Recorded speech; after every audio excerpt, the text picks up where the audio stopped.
শ্রদ্ধা করে স্মরণ করছি মহান স্বাধীনতার ঘোষক শহীদ প্রেসিডেন্ট জিয়াউর রহমানকে। একই সাথে স্মরণ করছি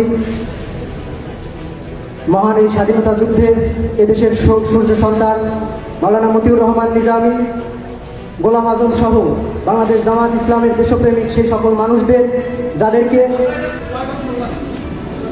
আপনাদের বয়কটে আমাদের কিছু যায় আসে না, আপনাদের বয়কটে আমাদের কিছু যায় আসে না, আপনাদের বয়কটে আমাদের কিছু যায় আসে না। তার প্রোগ্রামে বিশৃঙ্খলা, এটা কি ধরনের আচরণ? এটা কি ধরনের আচরণ স্যার? এটা কি ধরনের আচরণ? তারা কথা বলেছে, আমরা কোনো কথা বলেছি? আপনাদের বক্তব্যের সঙ্গে আমরা কোনো কথা বলেছি? যে ইতিহাসের